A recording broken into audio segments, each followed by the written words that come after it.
ಧರ್ಮಸ್ಥಳ ಸುತ್ತಮುತ್ತ ನಡೆದಿದೆ ಎನ್ನಲಾದಂತಹ ಅಸಹಜ ಸಾವು ಪ್ರಕರಣಕ್ಕೆ ಸಂಬಂಧಪಟ್ಟ ಹಾಗೆ ಈಗಾಗಲೇ ಸರ್ಕಾರ ಎಸ್ಐಟಿಯನ್ನು ರಚನೆ ಮಾಡಿದೆ. ಆ ಎಸ್ಐಟಿ ತನಿಖೆ ವಿಶೇಷ ತನಿಖೆಯನ್ನು ರಚನೆ ಮಾಡಲು ಪ್ರಮುಖ ಕಾರಣ ಆಗಿರುವಂಥದ್ದು ರಾಜ್ಯ ಮಹಿಳಾ ಆಯೋಗದ ಪತ್ರ.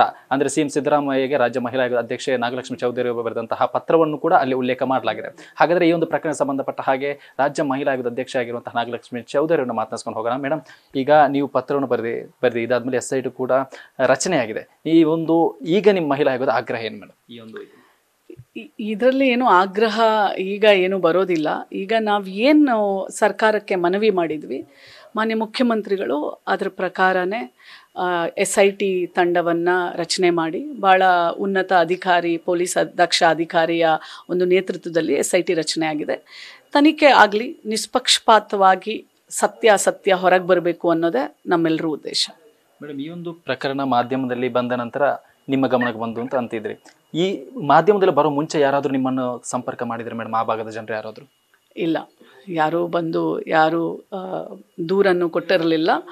ಮಾಧ್ಯಮಗಳಲ್ಲಿ ಮತ್ತು ಆ ಅನಾಮಧೇಯ ವ್ಯಕ್ತಿ ಕೋರ್ಟ್ ಮುಂದೆ ಅಪಿಯರ್ ಆಗಿ ಅವ್ರು ಕೊಟ್ಟಂಥ ಸ್ಟೇಟ್ಮೆಂಟ್ಸು ಮತ್ತು ಒಂದು ತಾಯಿ ತನ್ನ ಮಗಳ ಒಂದು ಅಸ್ಥಿಪಂಜರಕ್ಕೋಸ್ಕರ ಹೋರಾಟ ಮಾಡ್ತಾ ಇರೋದು, ಇದನ್ನೆಲ್ಲ ನೋಡಿ ಅದರ ಸೂಕ್ಷ್ಮತೆಯನ್ನು ಅರಿತುಕೊಂಡು ಅದು ಸತ್ಯದ ಮಧ್ಯೆ ತನಿಖೆ ಆಗಬೇಕು ಅಂತ ನಾವು ಘನ ಸರ್ಕಾರಕ್ಕೆ ಪತ್ರವನ್ನು ಬರೆದೆ. ಮತ್ತು ಕರ್ನಾಟಕದ ಜನರು ಸಹ ಭಾಳಷ್ಟು ಹೋರಾಟ ಮಾಡ್ಕೊಳ್ತಾ ಬಂದಿದ್ದಾರೆ.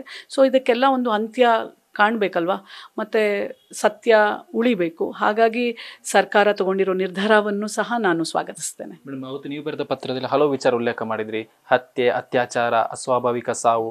ಇವತ್ತು ಅಂದರೆ ಅವರು ಈಗ ಮುಂದೆ ಬರಬೇಕಾಗುತ್ತೆ. ಯಾಕಂದರೆ ಬೆಳ್ತಂಗಡಿ ಠಾಣೆಯಲ್ಲಿ ಕೇಸ್ ಕೊಟ್ಟಂಥ ಸಂದರ್ಭದಲ್ಲಿ ಹಲವು ರಿಜಿಸ್ಟರ್ ಮಾಡ್ಕೊಂಡಿಲ್ಲ ಅಂತ ಹಲವರು ಆರೋಪ ಮಾಡ್ತಾ ಇದ್ರು ಈ ಮಿಸ್ಸಿಂಗ್ ಪ್ರಕರಣ ಸಂಬಂಧಪಟ್ಟ ಹಾಗೆ.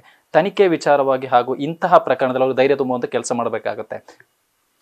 ಖಂಡಿತವಾಗ್ಲೂ ಯಾರೇ ಮಹಿಳಾ ಆಯೋಗಕ್ಕೆ ತಮ್ಮ ರಕ್ಷಣೆಗೆ ಅಥವಾ ಯಾವುದೇ ಥರ ಬೆಂಬಲ ಕೊಡಬೇಕು ಅಂದರೂ ಆಯೋಗ ಯಾವಾಗಲೂ ಸಂತ್ರಸ್ತರ ಪರ ಇರುತ್ತೆ.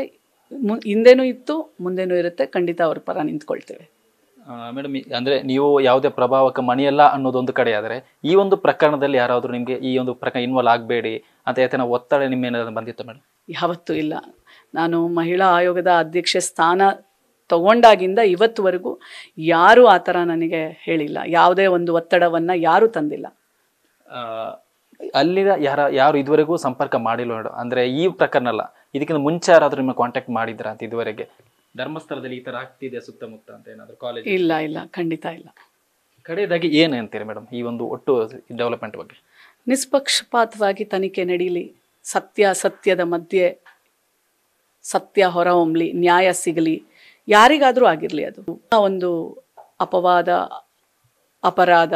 ಸೊ ಹಾಗಾಗಿ ಇದಕ್ಕೆ ಎಲ್ಲರ ಒಂದು ಏನು ನಿರೀಕ್ಷಣೆ ಇದೆ ಅದರ ತಕ್ಕ ಹಾಗೆ ಈ ತನಿಖೆ ಆಗಿ ಅದಕ್ಕೆ ಒಂದು ನ್ಯಾಯ ಸಿಗಲಿ ಅನ್ನೋದೇ ಮಹಿಳಾ ಆಯೋಗದ ಅಧ್ಯಕ್ಷೆಯ ಒಂದು ಅಪೇಕ್ಷೆ.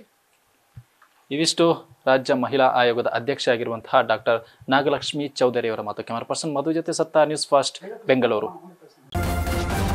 ನ್ಯೂಸ್ ಫಸ್ಟ್ ನಿರ್ಭೀತಿಯಿಂದ ನಿಮ್ಮ ಪರವಾಗಿ.